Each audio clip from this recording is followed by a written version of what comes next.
of you have heard or used a Kodak camera? So Kodak has a very interesting story. You know, Kodak is a company that actually made film-based cameras.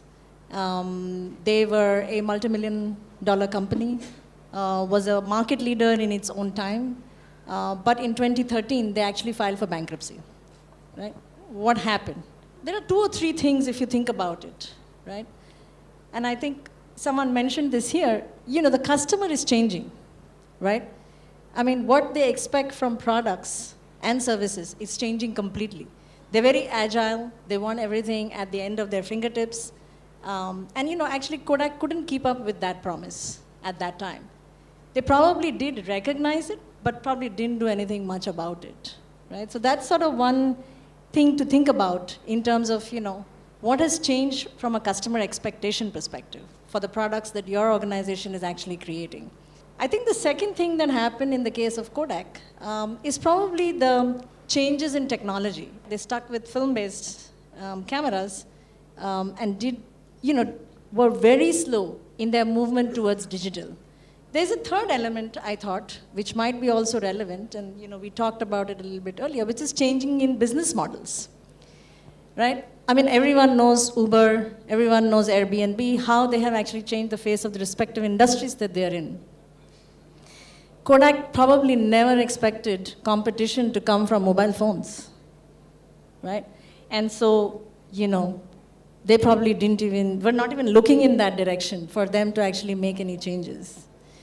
Now, all of this together, and maybe there are some more factors, you know, which could be regulatory in nature, which could be leadership related, you know, all of that, which led to where Kodak is today. Now, I think the question that we have to ask ourselves is, what could we have done as HR and as L&D organizations? Could we have prevented that from happening?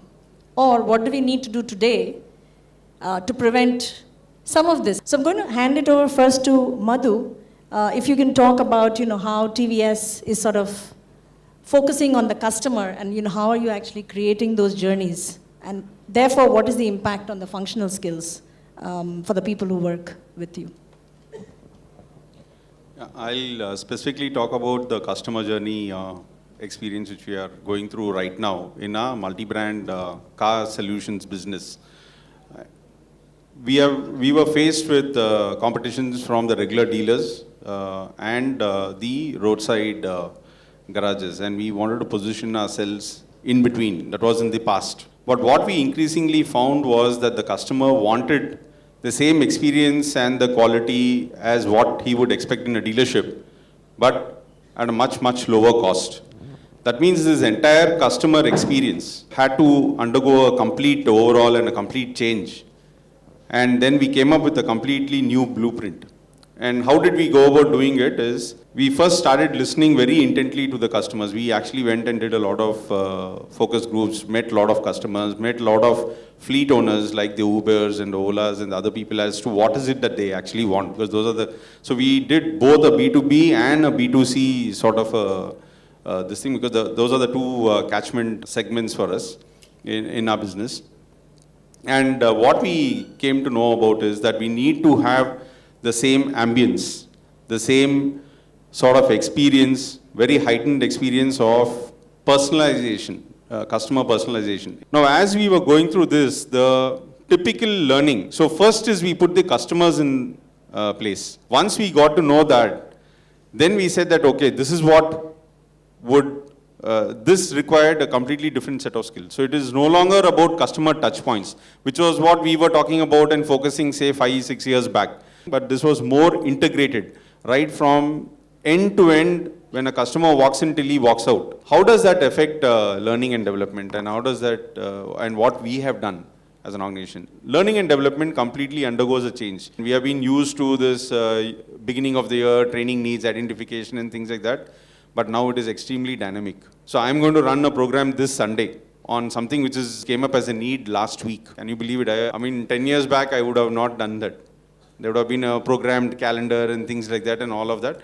So those things are actually on the way out. And that's the way. If you don't do that, and one bad experience in this digital age, we would lose the customer. And that's been a truth they immediately spread it on WhatsApp and Facebook and other things, and we are equally active on social media. So that is again a double-edged. Now these are all new skills, which even my own typical service guy, if I had done a training needs analysis, I would have talked about only his ability to repair a car. But today he needs a lot more of customer engagement, lot more of customer centricity, coupled with a strong depth of functional excellence. As an organization, what is it that we have done? So we have something called training on demand, and there is something on training on schedule. So functional excellence would come under training on schedule. There's something on training on demand. So we have created that. So anytime any line manager or anybody can actually throw up a need, and we would be able to turn around a content within a week's time. So that's something on training on demand. The other one is we constantly keep revisiting our, it's like an R&D. We typically think R&D is only for products, but in the service sector, the R&D is also for service. Are there service expectations changing continuously by the customers? So we keep a tab through our service managers and our service advisors in our outlets and keep picking up any cues if the person is saying that this is what I expect out of you. And we are empowering our frontline people to take certain calls. Thanks, Madhu.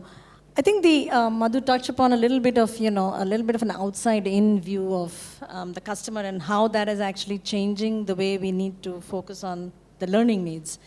So if I can ask you, Rajiv, maybe you can share with us the experience at TCS on what, how do you actually characterize the learning in these days, especially in such a large organization?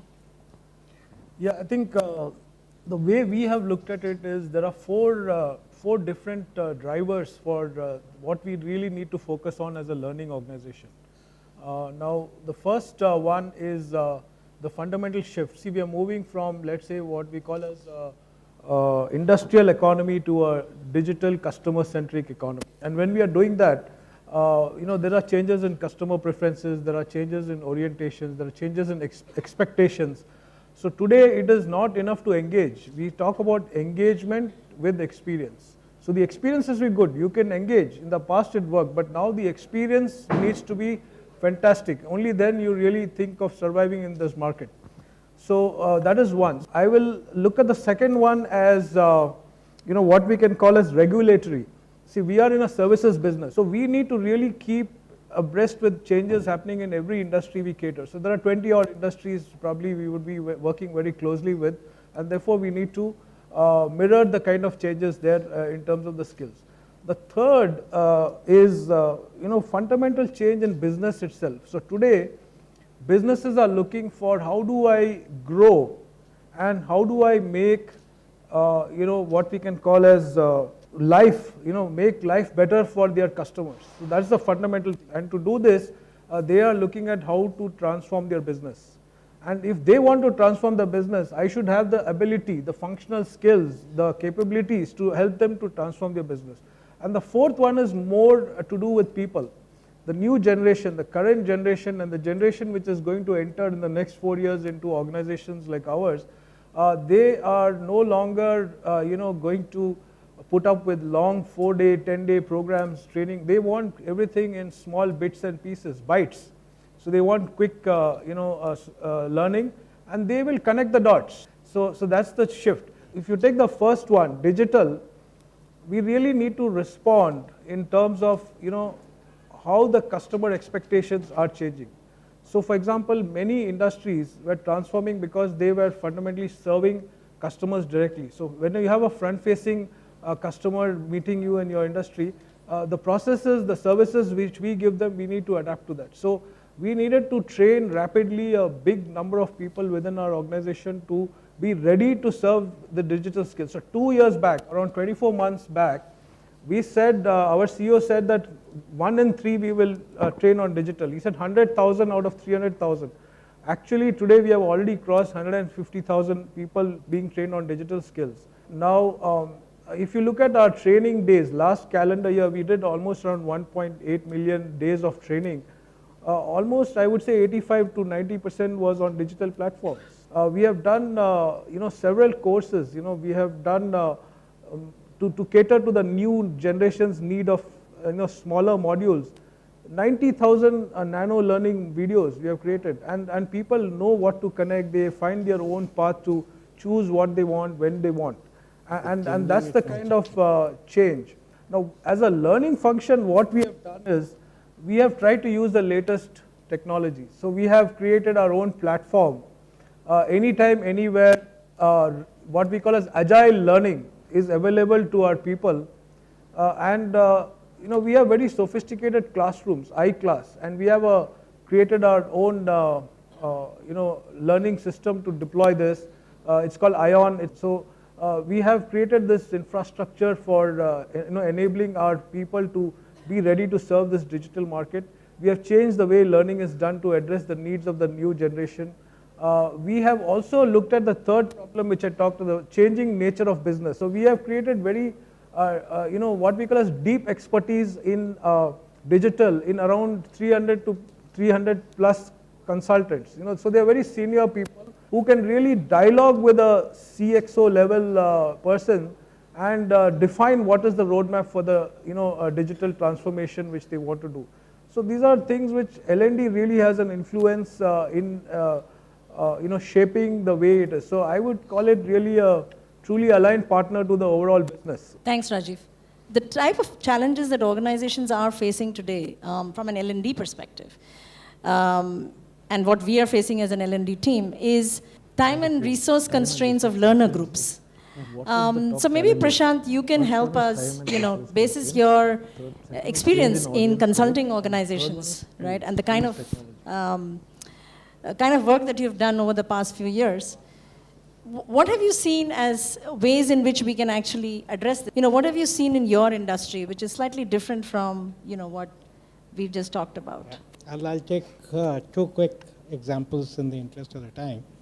And just as this clock is ticking away and every 6 minutes we're losing 2 minutes, this is what happens in the financial services market also.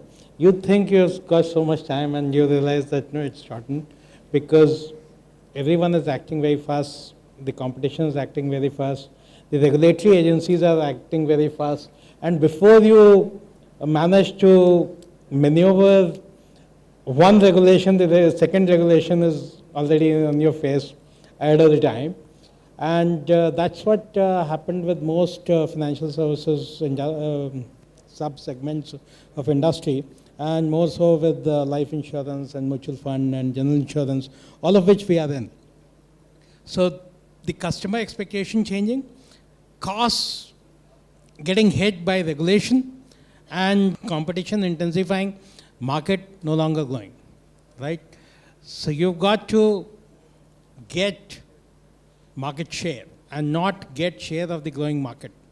The strategy changes dynamically when the objective changes from share of growth to share of market. And that's where there's a need for constant education, constant cost reduction of business, not L&G, but L&G is part of business, right?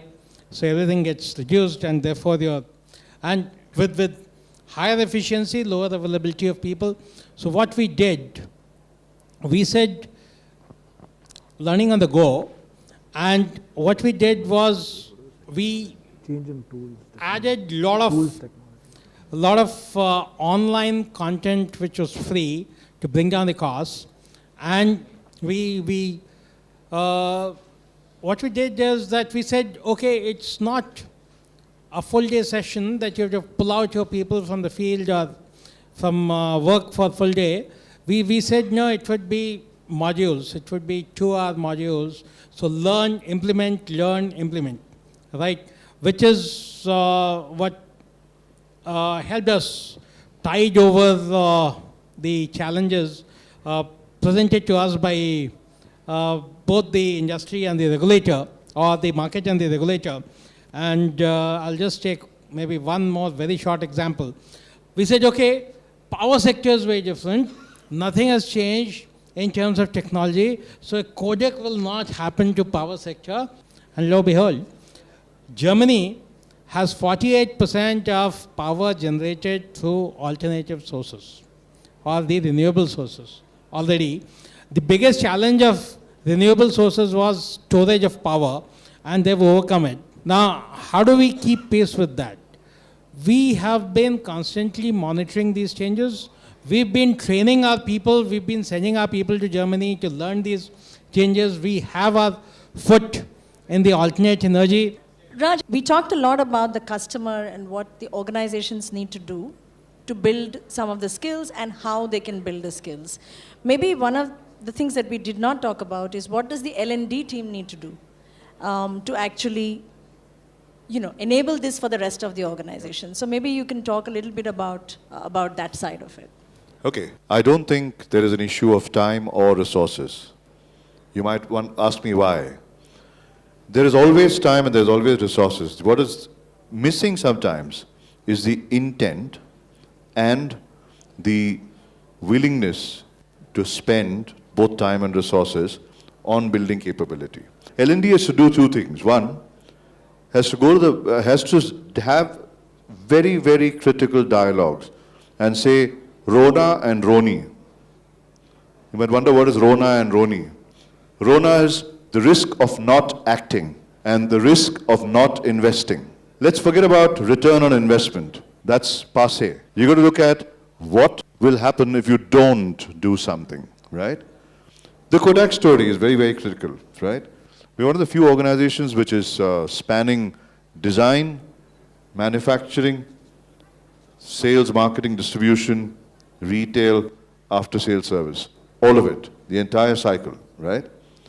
In each of these areas, looking at where technology is coming in and the way customers' needs are changing, L&D has what we do is partner with the business and with HR business partnering.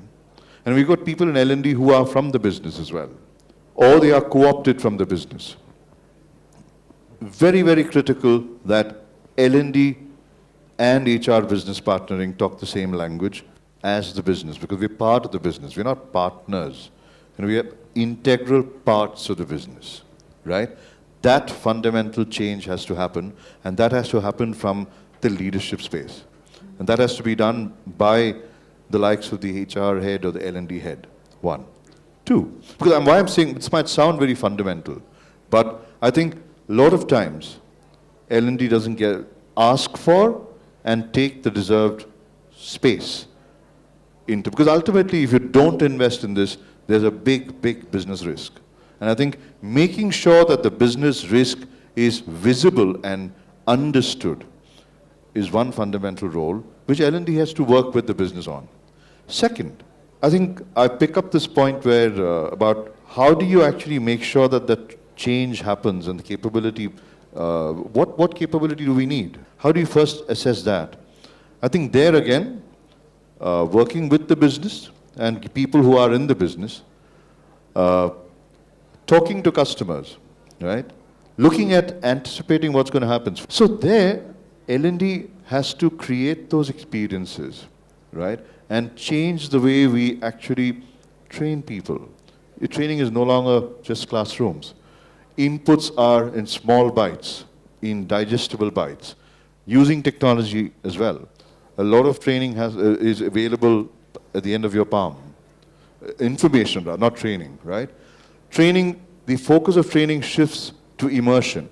And immersion as in not just exposure or doing a study tour, but actually collaborating with organizations who are not competing with you, right? Creating platforms.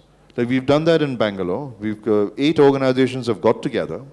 We've looked at key themes which are there from a both functional and otherwise perspective.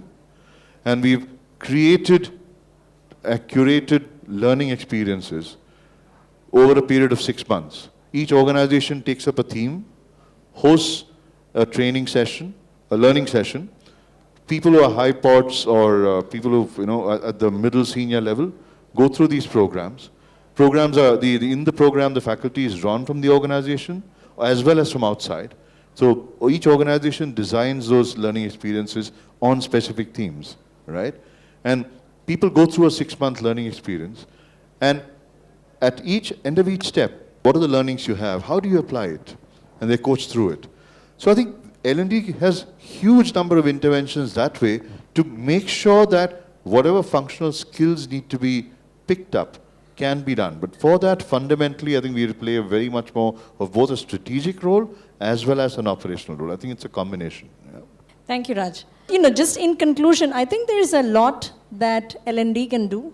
I think L&D, as we've spoken, needs to be oriented around the business. If there is no business, then there is no L&D, clearly, right? So understand the customer, understand your people, understand what's going on in the world around you in terms of the context, whether it's technology, whether it's the customer, whether it's the consumer, whoever it is.